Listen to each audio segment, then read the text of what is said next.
Welcome to the Voodoo Power Podcast. Welcome to Plates and Pancakes. We're sitting down today with Corey Roy. Coach Roy is the Director of Athletic Performance at Ozark High School in Ozark, Missouri. Prior to moving to Ozark, Coach Roy was at Webb City for 8 years. Roy has a BS in Physical Education and an MS in Athletic Administration. He has spent 27 years in public education, with 7 years as an AD and 20 strength and conditioning, along with coaching multiple sports. He played football at Missouri State before moving into education. He is an NHSSCC Certified and has been named NHSSCA Missouri Coach of the Year in 2019, and he was the NHSSCA Mid-America Regional Coach of the Year in 2023. Welcome to the show, Coach. Hey, appreciate it. Thank you. I'm honored and excited to be here. Well, it's been a while since I've had a Missouri coach on, so I'm pretty excited to get back to the home state. Amen, brother. I tell you, when I found your podcast, I was pretty excited, pumped up, knowing you're from the Missouri. Yeah, you're not terribly far from me. I'm down that way quite a bit. I don't know, maybe an hour and a half, maybe. Yeah. I was actually drove through there on the interstate going to Kansas City first of the week. So yeah, it's not that far. No, and it isn't a bad drive. We'll go down to Branson some, or I'll go fishing down that way. And if it's late or early, we may stop at Lambert's. But if it's middle of the day, we'll just keep on driving. Yeah, good luck. Good luck with that. I've lived here for 3 years now, and I still haven't gone and fought the crowd. So yeah, you got to. It's a crazy place. You got to really want to throw roll to fight those crowds. Yeah, or be really hungry. That's definitely true. Yeah. So being selected for Regional Coach of the Year, how does that kind of work out? I mean, that's a really big honor. Yeah, it is. It was crazy. It very humbled by that. It's one of those that you're nominated. Somebody has to nominate you, and you have to fill out quite a bit of an application, submit a video along with your application, and they go through and kind of look and see, different candidates. And then out of that region, they pick, and it's quite an honor. It's pretty special. Well, there just has to be an incredible amount of deserving candidates. So to come down to one, whatever you're doing in Ozark must really stand out. Well, I appreciate that. I don't know if we're doing anything outstanding, but I think we're pretty consistent. And it's one of those things where you get somebody in your corner, and you kind of make develop a relationship with, and then it kind of grows from there. And you get involved with a lot of different people, and word kind of spreads that way. So we're excited to be able to represent Ozark in that way. Now, how would you describe the kids down in Ozark? In my mind, they're more of a country style kid. It's not a huge town, but Springfield's not far away. You do have some big towns around you. What kind of athlete are you looking at? It's really kind of a mix. Back when I was in high school and even going into college, Ozark area was a lot smaller and it was more rural. But since then, the Springfield has definitely exploded and gone south, which Ozark is south of Springfield. So we're in between Springfield and Branson. So the growth has exploded the last 10, 15 years. So we've got a mix of kids. I mean, we got some rural kids. Then we have, some, I tease them and call them city kids. So we have a good mix where we're at. It's still growing. It's amazing, this area, how it keeps growing and expanding. So it's a nice area. It's a good mix of a lot of different kids. I was at dinner, I think it was last Friday, with a cousin of mine. He's at Lexington. So we were talking about this interview coming up in Ozark and what schedule you play. So we ended up pulling up your schedule, and you have an incredibly tough schedule. How do you manage having your athletes prepared for the grind of Southern Missouri football? Our conference, the Central Ozark Conference, is as competitive as any conference in the state and region, for that matter. Day in and day out, it's loaded. And I tell our kids, I said, we're not the only ones doing these things. We're not the only ones lifting in the summer or early morning or, things like that. So we have to find that extra something that is going to get us over the hump because we do face unbelievable competition. We believe that's the way, that's what it takes to get to that next level. And so we're going to prepare for it. We're not going to back down from it. But we've got to work to do to find our way through that competition, and we've got a good start to it. Now, I know you've done some presentations on this, and we kind of touched on it the other day when we had a phone conversation. But what is your season, or what? Not necessarily season. What does your yearly cycle look like? I know talking to you, you had a triphasic, then you had a 5-3-1, and you had a West Side. So how do you prepare your athletes in a year-long program? Well, we first of all, we do look at it as a year-long program, and I try to tell our coaches and our kids. I don't like to break it into segments so much, but we have 7 weeks in the summer that kind of gets us started. We kind of go through a triphasic system during the summertime, and then as we get into the school year, of course, we have all of our athletes mixed together. So we have some that are in season, some that are out of season. So we go into that a little differently depending on in season, out of season. We don't change a ton of stuff as far as our lifts and programming goes. We do control, intensities and volumes based off of in season.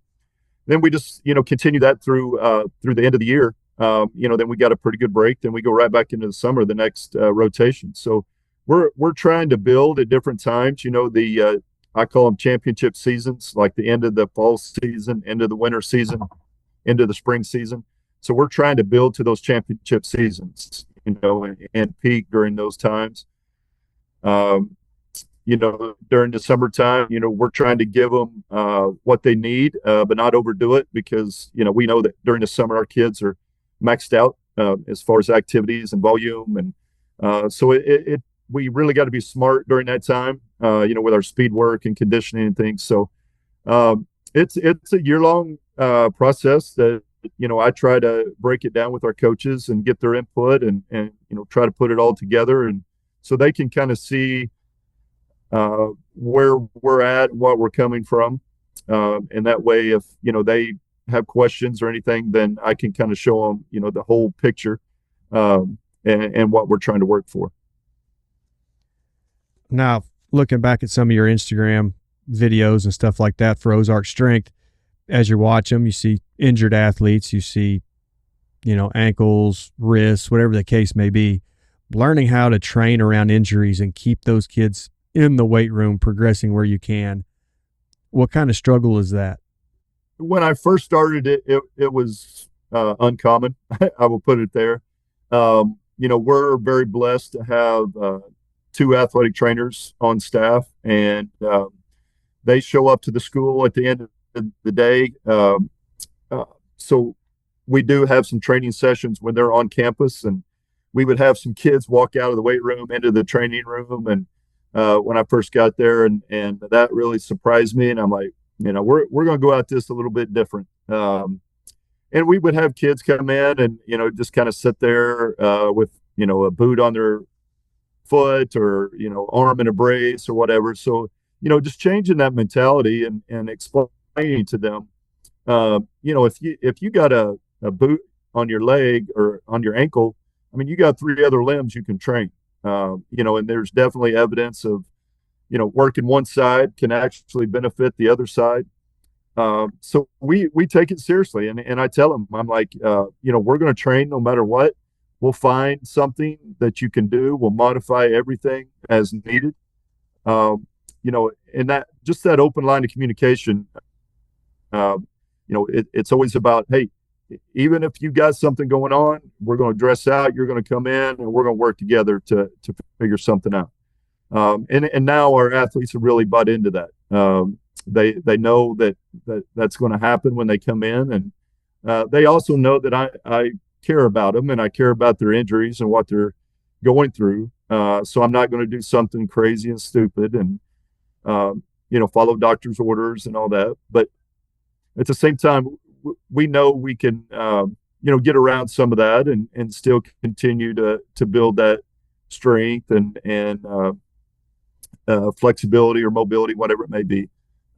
So they're getting to it now to where they understand what we're trying to do.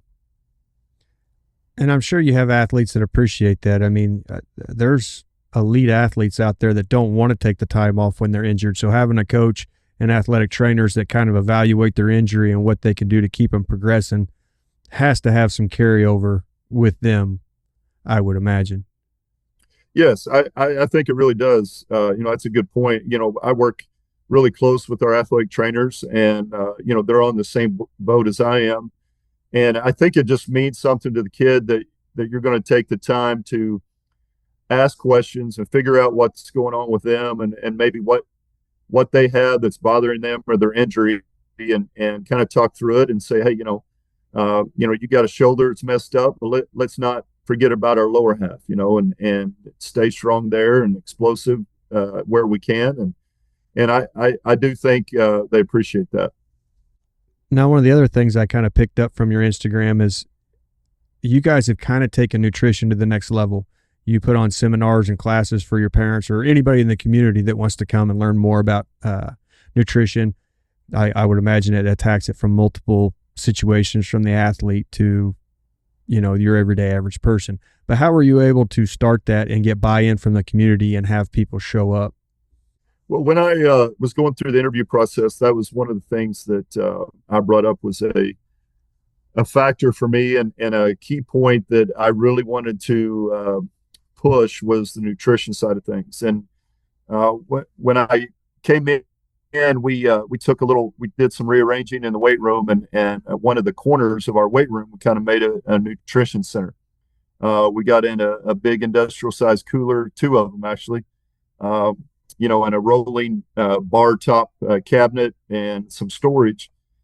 And we just started off, real simple. We got chocolate milk and Uncrustables and cheese sticks and some protein bars. And after workouts, the kids could have a milk and a snack. And it was just, about post workout nutrition. And, that's where we started. Our school was very generous in helping us do that, pay for that. And then as, the years have went, we have incorporated nutrition education into our program. Usually on Fridays, we'll spend, 20, 30 minutes on a nutrition idea, topic, subject, and really just explain to them, in maybe more simple terms than what they could find in a textbook. Give examples of, meals, of snacks.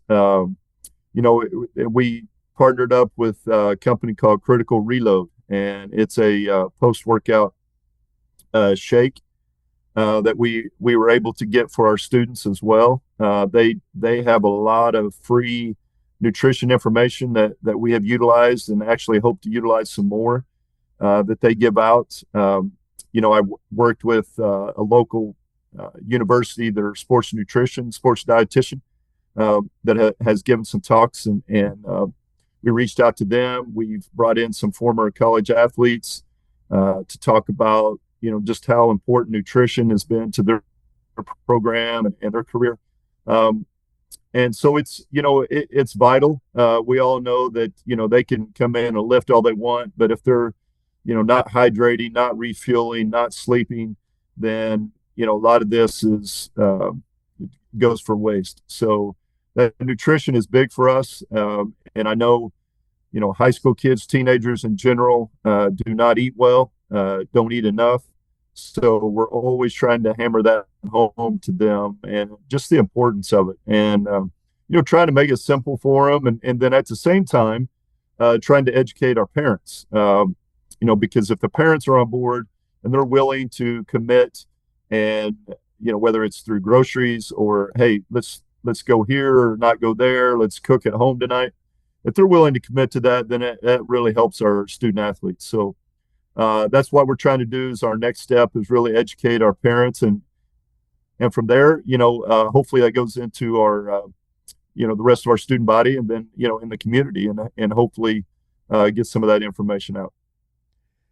You're a country guy. You understand it. You've been around cows your whole life. You've been past Missouri. You understand I'm in the country. So it's amazing the conversations you have with people that could fatten a cow up to send it to the meat locker and have it ready to eat, but they don't understand that these kids are in a deficit, and the way to help is through nutrition. That's always shocking to me, I guess. It is, yeah. And you put it in simple terms, but that's the way it is, and we do food logs, and we'll have kids that maybe by the time they go to practice, maybe get 1,000 calories in. And I mean, they're just so way behind, and, not eat breakfast, and, have a peanut butter and crackers, before lunch, and then eat a school lunch and nothing before practice. And I know, parents will say, well, the teenager, or, Jimmy, that's his responsibility. I gave him $10 today to whatever. They don't understand that. And I had to do it with my two kids. I mean, we had to sit down on Sundays, and we had to meal prep, and we packed lunch boxes. They weren't really lunch boxes for my son. They were, little mini coolers. But I mean, it's just something that's got to be done for those kids that are so active. And if they ever want to gain anything, that's even more important. Now, what I've found here, and I don't know what your experience is, and maybe you can kind of justify, I guess, what I'm seeing or whatnot, but it takes a couple kids to buy in and put that size on when you're starting. And then the kids will almost take care of it themselves, because the younger guys want to be as big as the older guys, and it seems like nutrition gets easier. Am I seeing that correctly, or have you experienced something different in your career? No, 100%. I mean, I can sit there and tell them till I'm blue in the face, and, they just kind of one ear and out the other. But when you have kids that buy into it, I mean, we've had probably 6 or 8 kids here that have come to me and ask, they're like, okay, coach, I really want to do this. Help me put a meal plan together. Help me get some, ideas for snacks.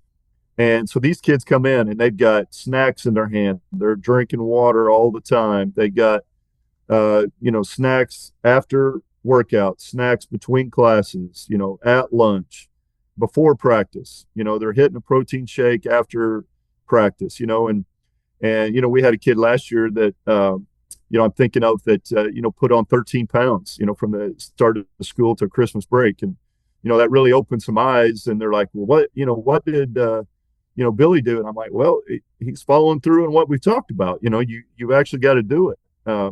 And that's all it is, committing to it and doing it. But you're right. If they see a peer or an older kid do that, then, it's definitely beneficial.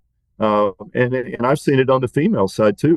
We've really hit that hard with our females, and nutrition for them as well, because females are notorious for under consuming. So that's another avenue that we've been on. Now, I had that question in there because I know you've really had a lot of buy-in from your female athletes. So having some of them hard discussions with the female athlete, I mean, there's so many myths on it. You're going to get bulky, you're going to get big, you're going to put on too much weight. All these things they've been told their whole life, and their mothers were told, and their grandmothers were told. Some of that's just not true. So knocking down some of the barriers and getting that buy-in, how long did that take down at Ozark? Well, it's an ongoing process, for sure. Anytime you're dealing with the emotions of females, and what they're seeing on social media or TV versus what is real life. We've fought that. Same thing, and we're trying to break through that. But I mean, it's awesome to have females that are strong, and be proud of it. And to be an athlete, to be a effective athlete, you've got to fuel your body, and you've got to fuel it right. I think that really slapped me in the face, with my own daughter, going through as a 3-sport athlete, and really struggling at times with consuming enough and just eating at the right times. I mean, we finally got her, her senior year of carrying snacks with her. And, it was about every hour and a half. I mean, she had to have some snacks because, I mean, she was, just giving so much and just wasn't fueling her body enough. And we've taken that, or I've taken that, into this job and really talk to our girls about it, and trying to explain it because, girls want to know why, and they don't want you just to tell them, hey, you need to eat 1,000 more calories. Why do I need to do that? And so we've really broken it down and tried to explain to them, the reasoning behind it, make better choices. Don't run down to Sonic and grab, a cheese bites, make a better choice than that. And so it's a process. It always will be, on the female side of things, just because of, the stigmas out there. But, like I've told them, I said, the getting too big, too bulky, too this, too that. I'm like, you don't have the chemicals in your body to do that. We're definitely not going to lift enough to get there, and with our schedules and things. So it's all about educating and trying to teach them and help them understand. Going back and watching some of the videos, you have some incredible female athletes. I think there was one video there, girl hopped up to do some pull-ups, and man, she's just cranking them out. They seem excited to be in the room doing, everything the boys are doing, and it's showing up on the field and the court and all of that.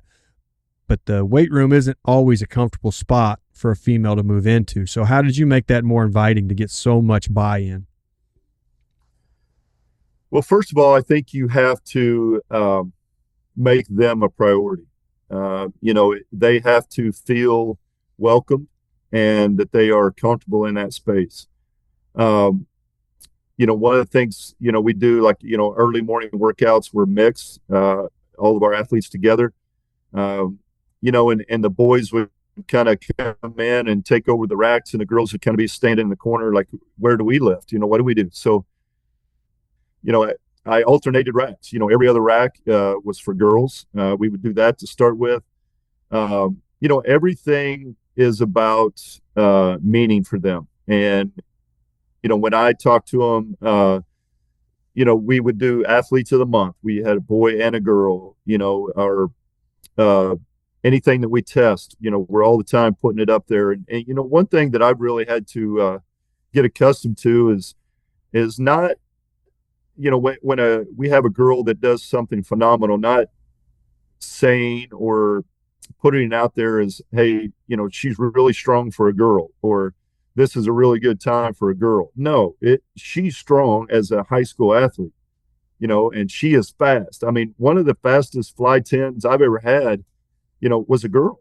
And I mean, my top 10 list, she's on it. And so learning things myself of how to put things, but again, making them a priority, letting them know that, I'm here for them just like I am the football team. I think that's a benefit of being just a strength coach and not a sport coach, is that I'm not tied to any one particular team. Everything we do for the boys, we're going to do for the girls.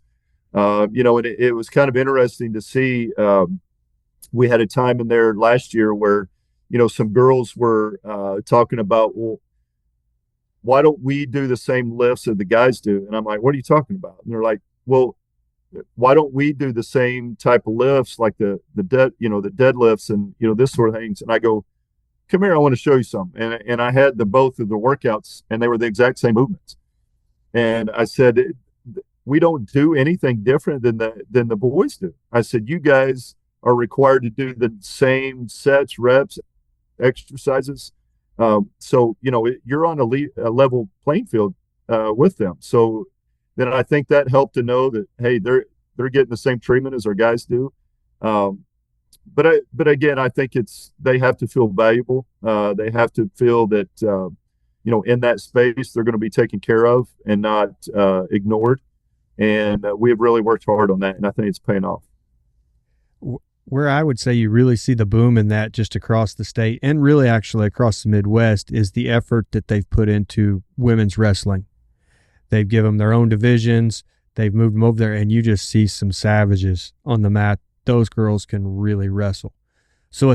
And I spend a lot of time at wrestling tournaments. I watch a lot of wrestlers. What I do notice is you do see a lot of injuries on the women's side of it.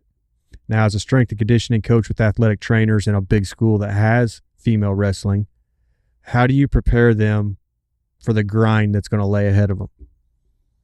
Well, I'll say right now that I think our wrestling program has bought in top to bottom as good as any program that we've got, and that includes our girls.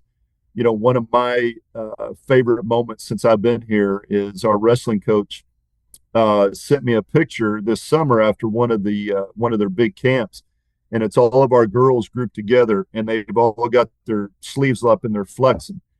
And he's like, Coach, he goes, look at this. He goes, these girls have changed their bodies, and they have stood out in our tournaments and our camps, and they have started to see that just overall strength wise, they have gained a lot from, buying into that program.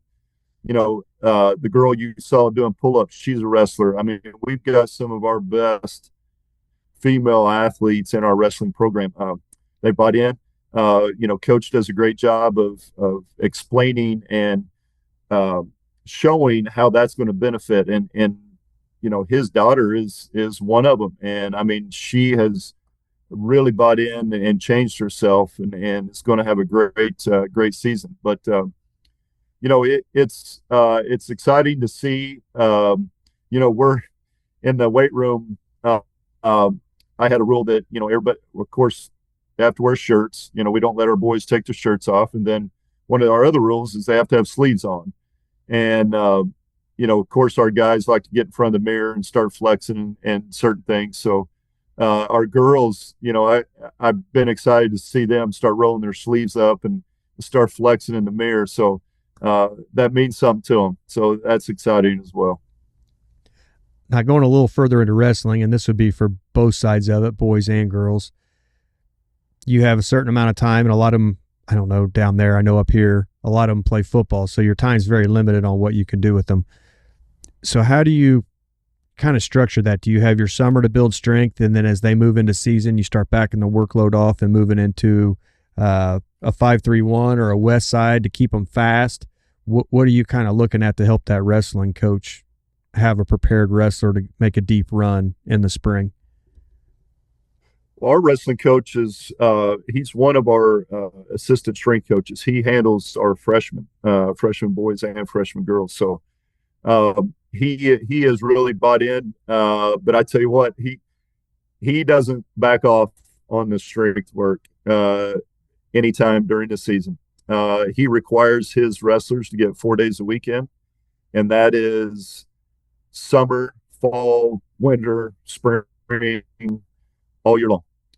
And so his boys and girls are in 4 days a week, and we really push, like this summer and fall. I mean, he wants size on his wrestlers, and he was really pushing them to gain some size, to eat, to get stronger. We were, all in that. And then of course, during the season, there's going to be kids that are, trying to cut and get to a certain spot, and then we adjust our programming based off of that. But I mean, it's 4 days a week, and most of it is total body.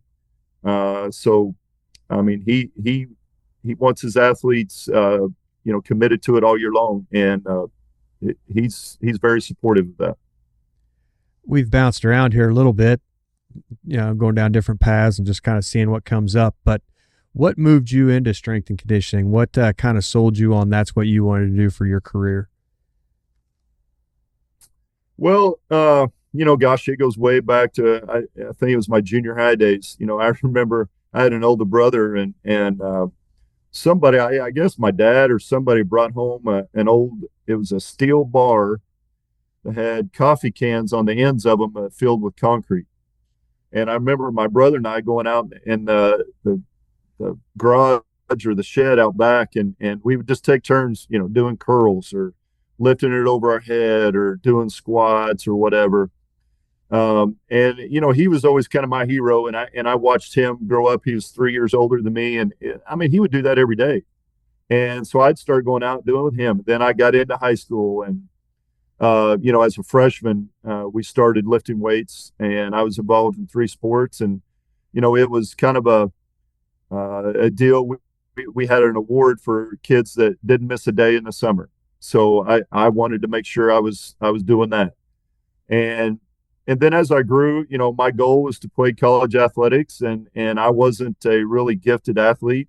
I was one of those kids that, I would put the time and effort into the weight room and, getting up extra shots with basketball or whatever it was. But I don't know, that weight room just, that really, kind of fell into my lap. I was a really, really skinny kid, and I hated that. I wouldn't say I was embarrassed, but I was, I mean, I remember wearing sweatpants under my jeans to, make my legs bigger, or sweatshirts. And, I just wanted to get bigger. Of course, I started, watching guys on TV and seeing that and hearing stories, about Herschel Walker and, some of those guys. And so I started lifted all the way through high school, and it was pretty basic stuff. But then I got to college and got that opportunity, and I just fell in love with it. We had a strength coach there.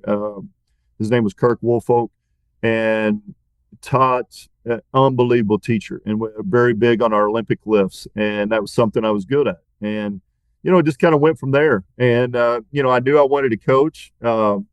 So I got into teaching and coaching, and my first year out, the head coach asked me to be in charge of the summer strength program. So I started doing that, and I mean, that was my passion, and I loved it. I loved learning about it, educating myself in a lot of different avenues. I've tried a lot of different things. I don't know. I tell people now it's my therapy. That's where I go. I'll either throw a hoodie on and crank up the music, or sometimes I'll have no music, or, do it in a dark room. But, I love sharing that passion with kids, and, I see it as kind of my ministry now. It's my way of helping kids and trying to get the most out of them physically and finding what works for them. And, hopefully that just carries on, and, I'm able to share that with as many people as I can. Now, you had 2 kids, and we were talking about them there just a little bit ago, at least your daughter, but both of them played sports at a very high level. So watching them grow as athletes and trying things out on them, maybe before you brought it to the weight room, how did that work out for you? I did. Well, first of all, thanks to their mother, they got some pretty special genetics. But it was, every time I went, into the weight room, my kids were with me. My son, I remember, him picking up a little curl bar and trying to lift it over his head and do squats with it. And, about the time I think he was 5th grade, and, we got a home gym and set something up there, and he would come out there every time my wife and I would lift and work out, and he'd start picking up the dumbbells. And so as he got a little older, I was curious. I'm like, all right, so let's start doing this. We work on, just body weight things, and push-ups, pull-ups, and, lunges, and he was genetically gifted like me, very skinny, very lean, not real muscular. So, it was a journey for him. And, I in my presentations, I always put some pictures, but, of how skinny and little he was. And gosh, his senior year of college, I mean, he was 6'5", 250, and grew into a man. But he really fell in love with the weight room. And, we got to spend a lot of time together. And I think, some guys, take their kids fishing or hunting or whatever. I used to take my kids to the weight room. And, that's where we spent a lot of good time, had a lot of talks and discussions. But I tell them all the time, I feel sorry for them because they were guinea pigs. I tried a lot of different things with them, and tried to teach and learn and from them, and that way I know, if they don't get something or I'm not coaching it right, then I would take that in, to the weight room with our teams, and I know then I could figure out how to work with them as well. So it was fun. We had a lot of good times, and we still talk about training and working out and things. So it was a family time, and it was special for us. Well, I know you had some pictures of both your kids on Instagram, and yeah, your son had definitely learned how to put some size on. Yeah. He I've got a video somewhere, him squatting in college, over 600 pounds, and power cleaning, 3 something, I don't remember, but it just like any kid, bench press was his thing. Well, he at his pro day he got 28 reps on 225, and that for his position, at that level, that was good. He was pretty pumped about that. But them days are behind us. Now we're just lifting and working out to stay fit. So it's good. Now, we had talked a little bit about this last week when we had a phone conversation, but I know you have a before school weight room, and that all started out voluntary. So from the beginning to where it is now, how has that changed? It has changed a lot. When like you said, when we started out, I wanted to give an opportunity for kids, maybe that were in off season, or those kids that wanted a little extra, a time to come in and do that before school, so they don't have to worry about practices or anything after school. And it started. We had a lot of football kids that did that, and then our wrestlers got into it, and our baseball team got into it, and then volleyball. And a lot of different girls wanted to, but they said, well, there's just boys that come in. We don't want to be in there with all boys, blah, blah, blah. Well, then we've got a smaller weight room down the hallway, so we tried to separate. We did girls in one, boys in the other. And then our girls started complaining. They're like, that's not fair. We want to be in there, in the new weight room. And I'm like, all right, let's go. So, we were having, huge crowds. We had, like I said, alternate racks, boy, girl. And now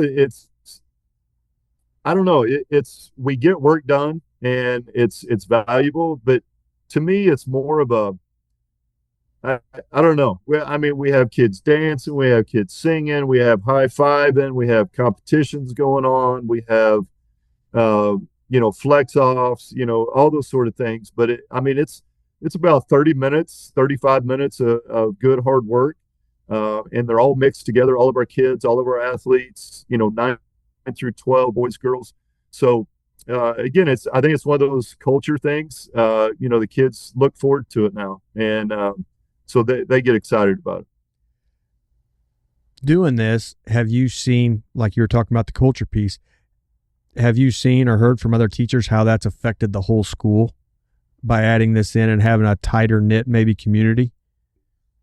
I do. And I have, we do, like lifters of the month. We do, a newsletter that we send out, to our staff. And, I've heard feedback from a lot of them that, they talk about it in their classes. They are bragging about it in classes. Or, hey, did you see I got this? Or, and just that camaraderie of, hey, you have 3 kids that went to morning workouts, and, they're, drinking their shakes or eating their snacks as they walk into the classroom. And, they're talking about, what they did, or it's kind of a neat piece. And I tell our kids and our coaches, that as student athletes at Ozark, they are held to a higher standard, and we want them to carry that on into the hallways, and take that confidence and that excitement, with them. And I think it is carrying over. I have a lot of good feedback from our teachers with things that we're trying and things that we're doing. So I think we're headed in the right direction. This is a little bit off in the weeds, but it does pertain to that. So since you've seen this and the teachers have seen this, how has it affected maybe the disciplinary side of it? Are you seeing less kids in trouble? Are you seeing better grades? Culture's culture. So if you got a good culture in the weight room, I would assume that you have a good culture everywhere. Has that been noticed? Um, Ozark is so big that I think we do. I mean, we have a little bit of, I don't want to say cliques, but there is, as far as our student athletes, we do have a large number of student athletes, that we deal with every year.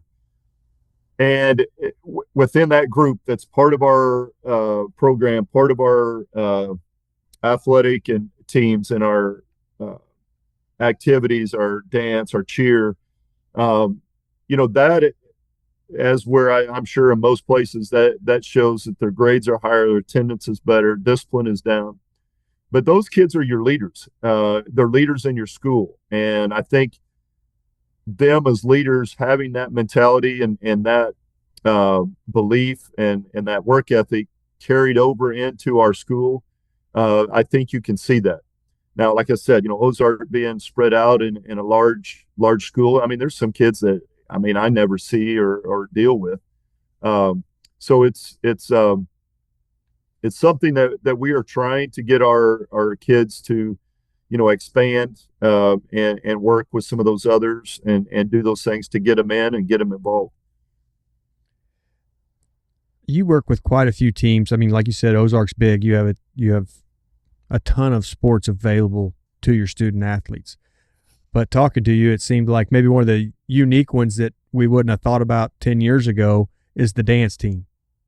So bringing the dance team into the weight room, how has that been? And then how have you helped them to develop the strength they need for what they're trying to do?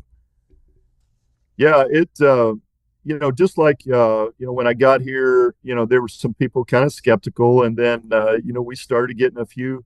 I met with our cheer coach, and I'm like, hey, of anybody in our school, our cheerleaders need a strength program. I mean, they compete nationally. They compete all year round. They show me videos of, them flipping and throwing and catching. And I'm like, ladies, you have to get stronger. You have to be able to handle that workload. So we started getting cheer in there. And then right before summer, our dance coach reached out and said, Coach, do you have any room for some of our dancers? They are interested in doing your program. And I said, well, absolutely. So we had probably 8 to 10 that came in this summer. And I tell you what, those girls, they learn so fast. And I don't know if it's because they've never been around it and they don't have bad habits, or just that body awareness, spatial awareness. Their techniques were really good.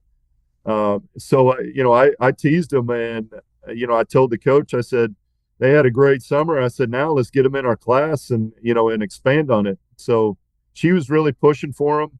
I know we're going to have some in our regular classes during the school year, and I was excited to have them. I mean, they did a wonderful job. You kind of touched on where I was heading. You have a lot of sport coaches you're dealing with. So getting the buy-in from your sport coach, I mean, that can make or break a weight program if they haven't bought in and, they're not sending their athletes. It could potentially hurt what you're trying to do. So building a relationship with all the different coaches and getting their athletes into the room, how has that kind of went for you? It's been really good. I'll being honest with you. When I got here, I met with all of our head coaches, and I told them, I'm like, look, I'm an assistant coach for you. That's the way I view it, and the health and performance of your athlete is my number one priority. What they can do in the weight room is not important. What they do on the practice field or court and games is what's important. And my job and what I'm going to try to do is try to help them be better on the court, on the field. I had to prove myself as far as programming. I explained how and why I program and how I think it's beneficial and it can help their athletes. I explained everything to them. I'm an open book. I send them, weekly, bi-weekly, monthly updates on their athletes. what I'm seeing, maybe some concerns, what they've done great, um, and just really educate, our coaches. And I think sometimes uh, that education piece is missed, whether it's through a strength coach or whatever. Um, those coaches just don't understand what you're doing or why you're doing it. And that's what I really try to do is explain to them. And they've done a great job um, trusting me with their athletes. And so I try to, again, give them feedback and tell them, I'm here for you. I'm your assistant coach, and we're all fighting the same battle, trying to help your kids get better. So we're definitely getting on the same page, and they've all really been supportive. Talking to you earlier this week, you started talking about facilities, and that really caught me. I wasn't aware of the investment that some of the Southern Missouri schools have made.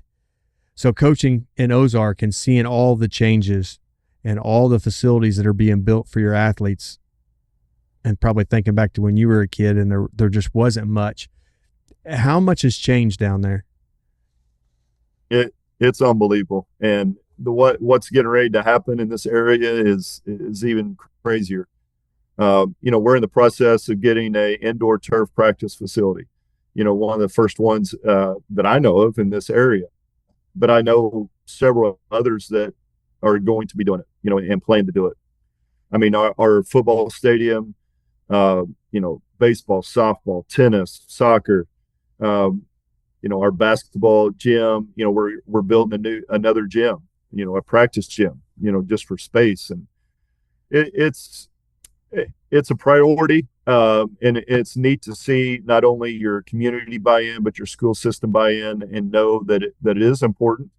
And to support that. But, this area is just going to keep going with facilities.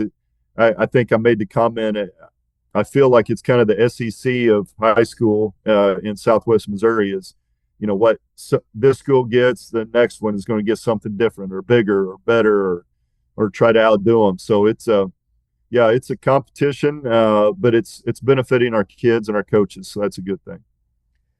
Do you see, I guess, maybe the Southern influence trickling up into where you are? I mean, you're maybe 40 miles from Arkansas.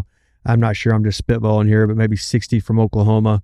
So you have that Southern sport, I guess, influence. Are you starting to see that kind of move into the lower part of Missouri?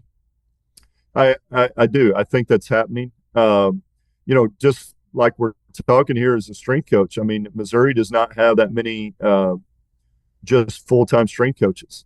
And, myself, I know Branson has hired one. So there's not that many, but I think, that is coming from the South. And of course, Northwest Arkansas's facilities are second to none, and they've been that while for a few years, but I think that now that's starting to cross over into Missouri. And we see some of those things popping up in our area.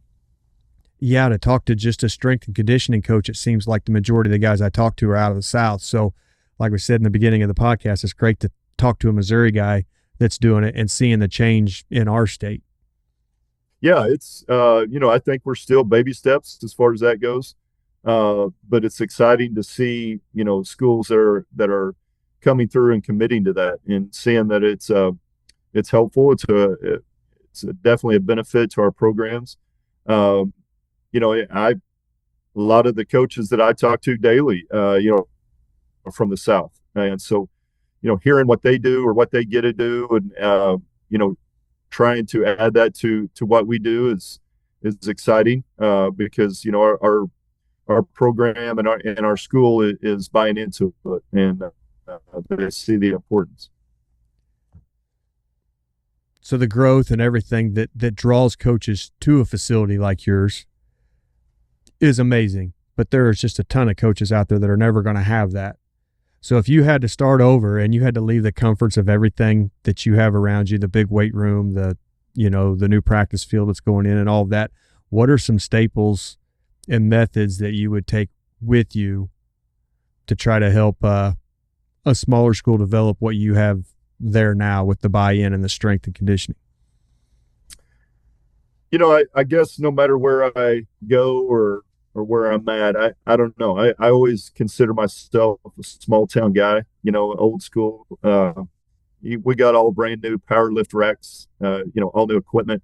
And part of me, it just was uncomfortable because, I think back to the days of, lifting an old shed and a barn and old school weights and, rust all over them and know that you can get the same things out of it. So, and I told our kids, I said, guys, we're so blessed to have what we have. And it doesn't matter what it looks like. It's whether or not you're going to use it, how you use it. But, I go back to the same things that I started with, some of the staples, I think, first of all, my philosophy is really built on moving well. We have to be able to move first, and we talk about that all the time. It's one of our staples is, we move well, move fast, and move strong. And so I think mobility, is big, and then the programming is helps us do that. I'm not a numbers guy. I don't have record boards as far as, maxes and things like that. We do it a little bit different. So we're not chasing those big numbers. Yes, we celebrate it, but that's not, our focus.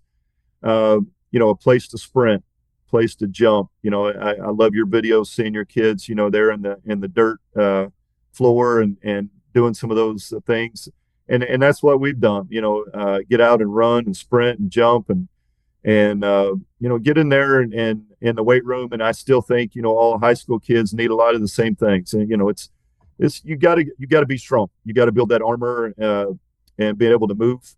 And then a lot of those other things, I haven't got into the VBT stuff yet.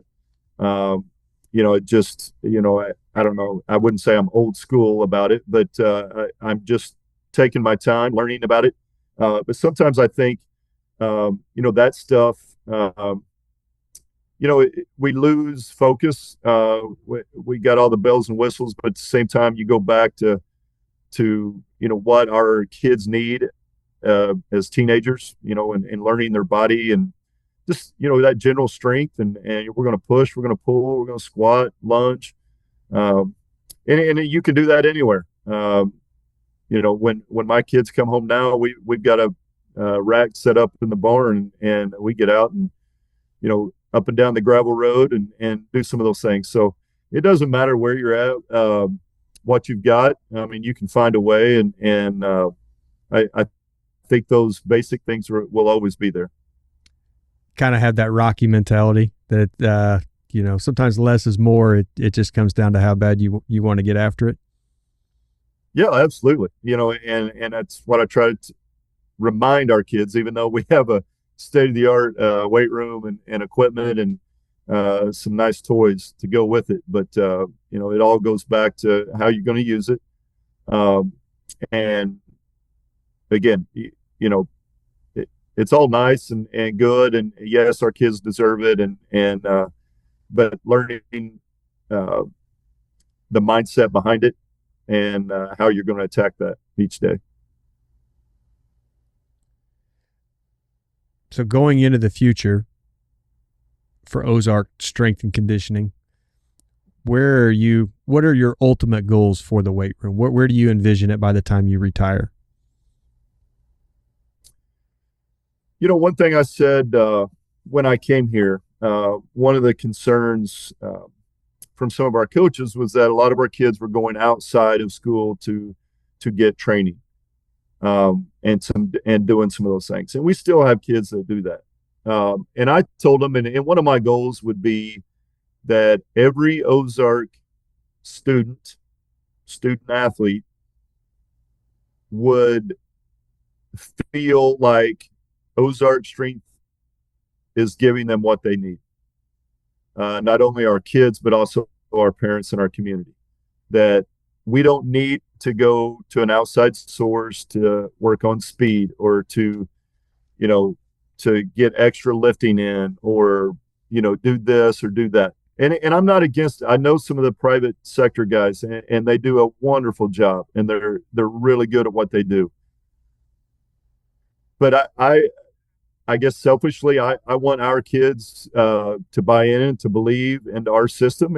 And I've told our coaches that we have to be able to provide a product that our kids want, our parents want, and know that we're going to do it right. And so my job, and I always will be till I retire, is to prove to them that we know what we're doing and that we're going to give their kids the best opportunities out there. And I would love to build our numbers to where we have to expand our weight room to get more kids in. I would love to see that.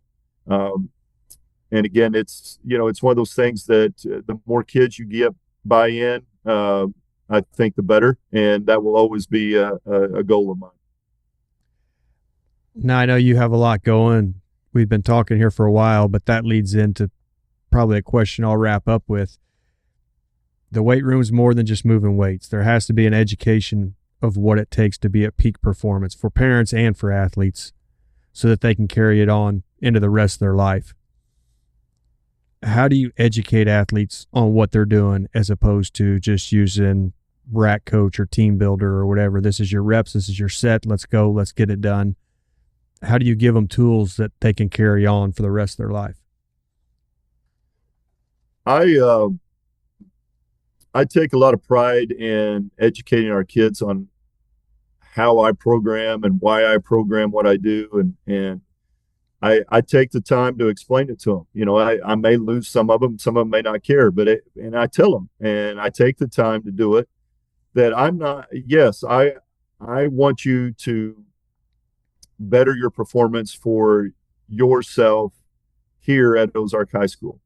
But I said, more importantly, I want you to take what you learned, 5 years after high school, 10 years after high school, when you're 40 and 50 years old, and that you need to do some resistance training, and you remember back to high school that why I did certain lifts, or what lifts work certain muscle groups, or, what do I need for hypertrophy? What do I need for power? So we do a lot of explaining. I'll throw it up on the TV screen and try to explain it and why we're doing something. I think that's the main point is to teach them why, and not just, hey, I'm not just Googling a workout, on the internet and throwing it up here. I said, there's a reason behind it, and I show them my year-long plan. I show them, why we're doing this, what phases we're in. And so hopefully that educates them, just like today's, we had last week off, for dead week. And then this week our fall sports started. But I've been in and opened the weight room in the morning. We had kids come in and they're like, Coach, what do you want us to do? And I said, I don't know, you choose. And they're like, well, choose what? And I said, well, what do we normally do in a workout? And they're like, well, we squat, we'll do a single leg movement, we'll hinge, we'll do upper body push, we'll do upper body pull, usually do some core. I go, you've got a workout right there, go. And so they were choosing, different lifts that fit into that outline. And so hopefully that carries over. We do spend a lot of time and effort into showing our why and our process. Sometimes you just got to give them the keys, I guess, and stand back, and as long as it's safe, watch what happens and watch their reasoning on why they do what they do, I guess, to really tell the impact you're making. You're right. And, there are several times during the school year where, I'll pick a couple seniors or, leaders in our groups. And I'm like, all right, you guys are doing the workout. You do the workout for tomorrow or whatever. And a lot of times I have to pull them back because normally they go really hard or do way more than I want them to. But you're right. You never know if what you're teaching them is setting in and they get it unless you allow them to show that and display that. So that's something that we try to do. There's a lot of times, in our workouts, I'll do, okay, your choice, barbell bench press, dumbbell bench press, your choice. you got to do a bilateral squat today, or a single leg squat, or, some type of hinge. What are you going to, so it kind of gives them some choice and some freedom with that. I think, especially with our girls, that seems to carry over really well, and they do well with that. Excluding the technology, maybe that's one thing I've noticed from when I was a kid, maybe when you were a kid, is parents and coaches don't get out of the way now like they used to maybe back when we were younger.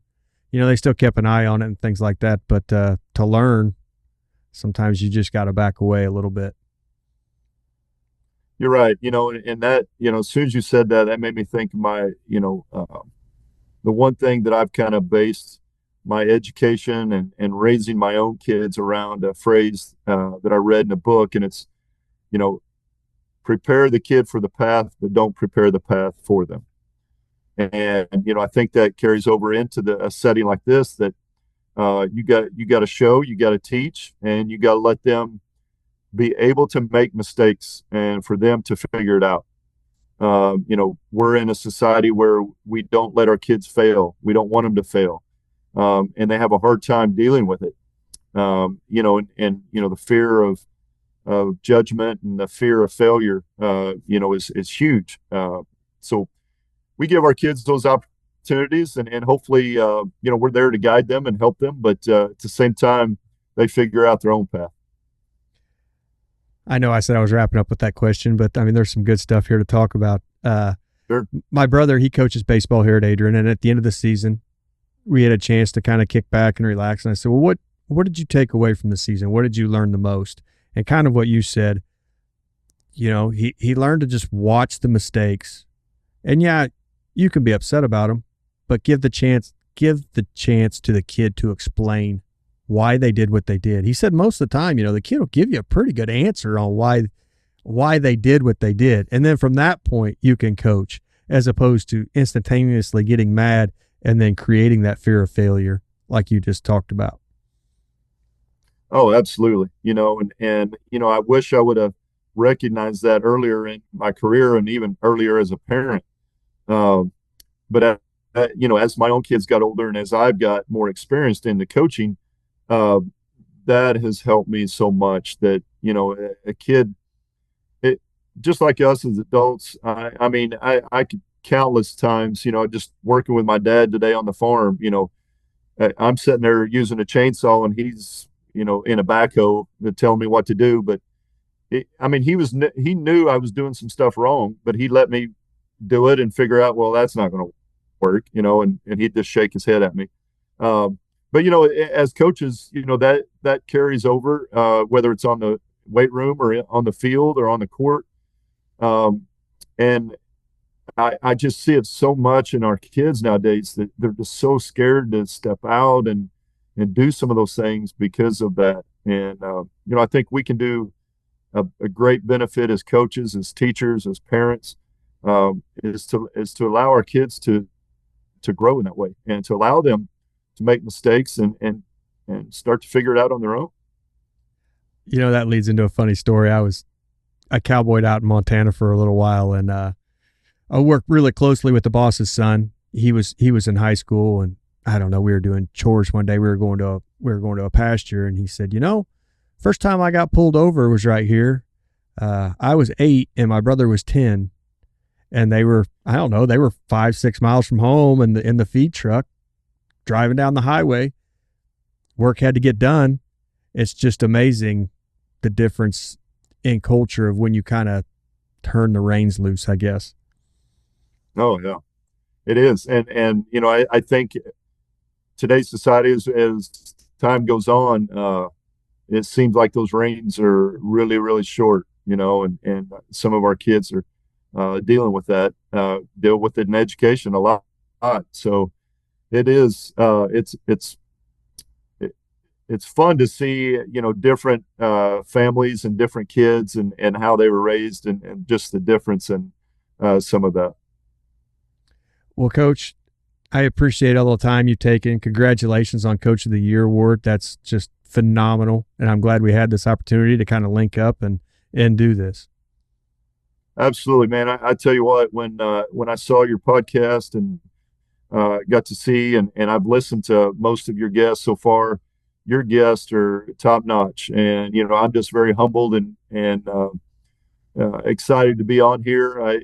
Not that I have much to give like they do, but I'm excited. I've been excited all day to get this chance, so I appreciate it, and I look forward to hearing more of your podcast for sure. Well, that means a lot, Coach, and I think everybody on here brings something different. I don't know that one person brings something better than another. It's just a different perspective, and I think we're all trying to do the same thing. We're just trying to figure out how to help athletes and get along a little easier.